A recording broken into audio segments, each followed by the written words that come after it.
आपको हम दुर्भागी नहीं कह सकते,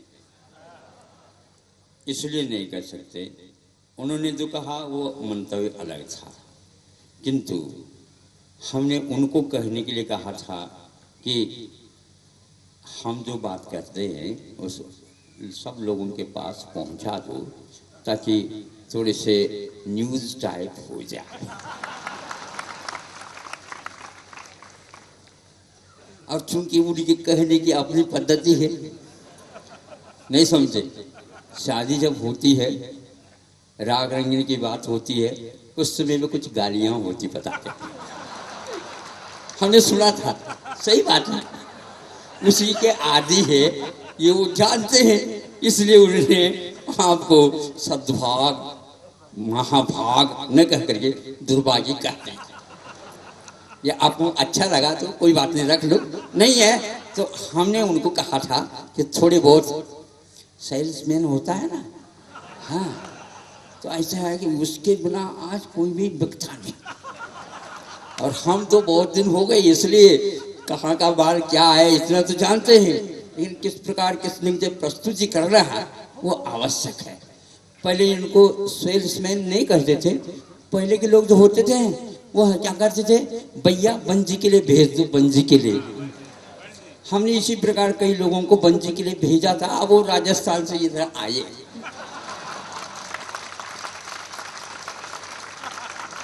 अब बताओ आप, वो यदि आपको दुर्भाग्य कह दे तो इसलिए कहा होगा कि थोड़े बहुत आप उससे कुछ कर लो। हम तो आपको दुर्भाग्य कैसे कहेंगे, हमारे माल लेने वाले, और उनको भी हम कैसे कहेंगे ये क्या कह दिया आपने, क्योंकि आपको बुरा लगा नहीं, इसलिए मुझे भी गुदगुदा आ गया। हमारा बंजी करने वाले बहुत अच्छे होशियार है, ऐसे ही माल उठता चला जाए, गोदाम में न रखा जाए, नहीं समझे, और सब विपत्ति जीवों के साथ पास वो पहुंच जाए जल्दी जल्दी। लेकिन हमें और इधर उधर की बातें नहीं करना था, लेकिन इस प्रकार कह करके आप दोनों को हमने थोड़े बहुत जमा लिया। सुबह हमने कहा था कि भैया दूध तो टनोटन है, किंतु दूध को जमाना है तो थोड़े बहुत, या 1 टन दूध जमाने के लिए 1 टन जामुन चाहिए क्या, आज बताओ कितना सा, इतना सा, बुंदेलखंडी में बोलते हैं इतना सा, तनक सा जिसको बोलते हैं, मनक सा नहीं, तो दूध तो मनक सा होना चाहिए और जामुन तो तनक सा होना चाहिए। इसलिए हम तनक ही कह करके आप लोगों के सामने गर्भ कल्याण संबंधी कुछ बातें कहना चाहते हैं। बीच बीच में और याद आ जाए तो आपको बता देंगे। आज गर्भ कल्याण का उपसंहार है, कल प्रारूप था और आज इसका उत्तराखंड, जो कि कल एक प्रकार से जन्माभिषेक होना है, जन्म कल्याणक होना है। गर्भ के साथ कल्याण शब्द जुड़ा हुआ है। गर्भ में कोई प्राणी आया है, उसके वजह से कल्याण को मनाया जा रहा है, या गर्भ का ही कल्याण को मनाया जा रहा है। गर्भ का कल्याण नहीं होता है, किंतु गर्भ में कोई न कोई ऐसा प्राणी आया है या आने वाला था, तो अब आ चुका है, इससे पहले संकेत मिल चुके हैं उसमें, जिसके गर्भ में वह प्राणी आया वो कौन सामान्य नहीं होता। ऐसे ऐसे स्वप्न दिला करके वह व्यक्ति आता है, उसके कारण ऐसे स्वप्न आते हैं, न भूतो न भविष्य से ऐसे स्वप्न होते हैं। माँ के लिए स्वप्न आते हैं और वह पति के सामने जाकर कह देती है, सारे यह हो गया, यह 16 स्वप्न हो जाते हैं, और 17वां स्वप्न वह होता है जो वह प्राणी आ चुका होता है, उसका वह प्रतीक होता है। इसलिए 16 स्वप्न के साथ 17वां वही एक स्वप्न होता है, जो कि हाथी मुरुदेवी के मुख में प्रवेश कर। इसका क्या होता है, तो पतिदेव ने कहा, देखो वह जो 16 भावों को लेकर के आने वाला है, उसका साक्षात तुम्हारे गर्भ में आना हो चुका है। अब सोचिए, संसार में पति पत्नी जहाँ कहीं भी रहते हैं, ये तो गर्भ में आना और जाना सब कुछ होता रहता है, लेकिन स्वर्ग में तहलका मच जाए और गर्भ में आने से पूर्व में रत्नों की वृष्टि हो जाए, भूमि पूजन हो जाए, आप लोगों को ज्ञात नहीं और सारे सारे देव साक्षात आ जाएं, तो उस समय आपने सर्वप्रथम भगवान के ऊपर तो बाद में, किंतु ये भगवान के लिए आए हैं और ये देव लोग अपने भोगों को भूल करके इधर क्यों आए? हमारे आंगन में आने का क्या तात्पर्य है? और एक प्रकार से आश्चर्य भी होता है और एक प्रकार से डर भी होता है। जैसे पुलिस आपके आंगन में आ जाए तो अच्छा ही है, नहीं अच्छा, रक्षा हो जाएगी। नहीं, पुलिस वैसे नहीं आती, कोई न कोई कार्य होगा, हमें वारंट आने वाला होगा। दोनों प्रकार से देव आते हैं तो डर भी लगता है और देव आते हैं तो आश्चर्य भी होता है। यहाँ पर आश्चर्य की बात यह है मनुष्य के लिए, वो देव लोग उतर करके आए, धन्य भाग। ये कैसे? हम आए इसलिए नहीं, आपके यहाँ ऐसा आया है, व्यक्तित्व आया है, बिल्कुल ठीक है। हम साक्षी हैं उसके, हमने आंखों से, अवधि ज्ञान रूपी आंखों से देख लिया और हम बहुत दिन से प्रतीक्षा में थे। हम वैसे तो इधर उधर भागते फिरते रहते हैं, लेकिन ये भागने की बात नहीं है, भाग लेने की बात है। हम भाग ले रहे हैं। आपके यहाँ घर में ऐसा होना है और यह पूर्व में गर्भ कल्याण का आवश्यक हो गया। जो ही वह प्राणी जीव मरुदेवी के गर्भ में आया, सारा सारा परिवर्तित हो गया। इसलिए हो गया, ये अद्भुत चीज है जो सामान्य नहीं है। पंच कल्याणकों में सर्वप्रथम गर्भ कल्याणक होता है। कल्याण का अर्थ महोत्सव होता है।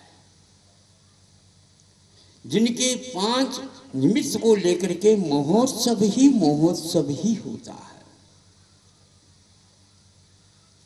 जिनके अवसान में भी महोत्सव, जिनके आने में भी महोत्सव, जिनके रहने में भी महोत्सव, जिनके घर में आने में महोत्सव और जिनके घर से बाहर निकलना भी महोत्सव। जो जहां जाते हैं वह महाओ महोत्सव, जहां शोक और अलगाव या वियोग या विरह की बात ही नहीं, महाउत्सव। और ये सारे सारे जीव भाग लेते हैं, तो वहां जहां जाता है वह प्राण जीव, वहां पर सुख का अभाव हो जाता है। ऐसी बड़ी निधि गर्भ में आ गई, जिसके कारण पूरा पूरा परिवार धर्ममय डूब जाता है। ध्यान रखिए, जिसके आने के उपरांत अभी गर्भ में है, तो माता पिताओं की वासना शांत हो जाती है, मेरा तेरा छूट जाता है और घर बार को भूल जाते हैं और उसको नीचे रखने की बात ही नहीं करते। ऐसा कौन सा चमत्कारी है, जीव तत्व है। एक भी व्यक्ति उस समय मैं अभिमान करूं, वो करूं, कुछ नहीं, सारे के सारे ऐसे नियुक्त हो जाते हैं। अभी गर्भ में है तो अब गर्व करना प्रारंभ कर दिया और किसी के घर में नहीं है, लेकिन इस घर में ऐसा चमत्कार होने वाला। अड़ोस पड़ोस वाले भी चमत्कार है। क्यों? रत्नों की वृष्टि होती है और आप यूं देखते हैं और वो नीचे गिर रहे हैं, नहीं देख रहे हैं। क्या है ये? कहाँ देख रहे हो? हैं? ऊपर तो नहीं देख रहे? आपके ऊपर वर्षा नहीं होने वाली रत्नों की। क्यों नहीं होने वाली है? आप चाहते हैं रत्न, और वो भी रत्न चाहते थे, किंतु रत्नत्रय चाहते थे। और आप रत्नत्रयधारी कोई बनते हैं तो उनके कम से कम धोती छोड़ दी, दुपट्टा छोड़ दी, उसी को रख लो। क्या कर रहे हैं? अरे फ्रीजर में रख दो तो मालो माल हो जाए, ये समझे। अब माल को जिसने छोड़ दिया और अब उनको आप मालो माल के लिए कर रहे हो, यही तो कमी है। इसलिए आप लोगों के यहाँ गर्भ कल्याण का नहीं होते, गर्भ तो हो जाते हैं। अब सोचिए दिन ऐसा जो गर्भ कल्याण का है, अब आपके सामने वह प्रस्तुत करना चाहूंगा, क्योंकि प्राय करके पंच कल्याण को या गर्भ कल्याण होता है, एक दो दिन पूर्व हो जाता है, जन्म कल्याण होता, तपस्या हो जाते, केवल ज्ञान हो जाता, निर्वाण हो करके फिर हो गया, पंचकों का भी कल्याण हो गया, सबका कल्याण हो गया। चलो बस चले गए सब, महाराज भी आते हैं वो भी चले जाएंगे। फिर आप उस गीत को गाते रहेंगे, हमारे यहाँ ऐसा हुआ, हमारे यहाँ ऐसा उठे, वो भी काम हो गया। दोबारा जब पंच कल्याण होता है ये भूल जाते हैं। लेकिन ये ध्यान रखना, ये ऐसा नहीं है, ये ऐसा कल्याण हो रहा है। और आपको समझना है जब गर्भ में वह जीव आता है, वो कौन? मनुष्य जीवन में आया, और मनुष्य आता तो है, जैसे महाराज ने कहा, ये तो होनहार भगवान है। जिसके गर्भ में होनहार भगवान और भगवान बनाने की जिनकी पास क्षमता, उनके चरणों में आने से ये आत्माएं परमात्मा बन जाती हैं। ऐसा व्यक्तित्व जिसके घर में आए तो फिर और कोई सूझबूझ नहीं रह पाते। एकमात्र उसकी दिव्य आभा से, अनुभूति से या दिव्य भावनाओं से उसके ऊपर नहीं, किंतु परिवार के ऊपर, अड़ोस पड़ोस के ऊपर, सबके ऊपर प्रभाव पड़ता है। इंद्र भी जो सौधर्म इंद्र कह रहा था, अपने परिवार सहित उस कल्याण को महामहोत्सव का रूप दे देता है। देखो इंद्र वगैरह महान एक प्रकार से प्रमादी होते हैं। प्रमादी का अर्थ उनका गुणस्थान चतुर्थ गुणस्थान से ऊपर उठता ही नहीं, एक बात। दूसरी बात, वो कभी भी जिस समय चाहिए उसी समय चाहिए, देर नहीं लग सकती, चाहिए तो चाहिए, वो अंतर नहीं, गैप नहीं, वह चाहिए तो चाहिए, इधर चाहिए। इसलिए उनका उसकी पूर्ति के लिए इतना दिव्य पुण्य रहता है कि मान लीजिए खाने की बात आ गई, खाना चाहिए, तो भीतर ही कंठ में एक टूटी लगी हुई रहती।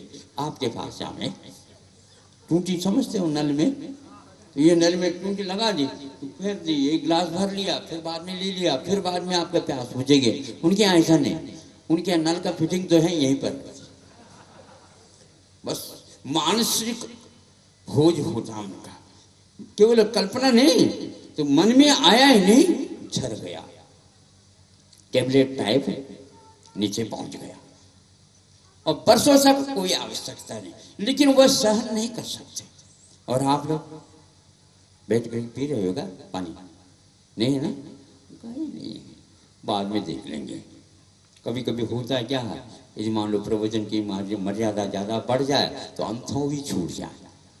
हमारे प्रवचन से ऐसा नहीं होता, महाराज जी के प्रवचन से बताओ।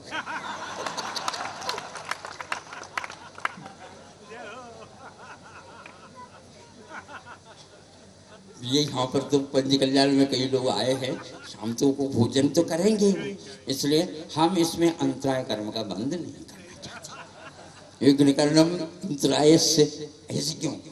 इनको अच्छे खा ले, लेकिन ये ध्यान रखें कि यहाँ कहाँ आए हैं हम, इसको तो अवश्य ध्यान रखेंगे।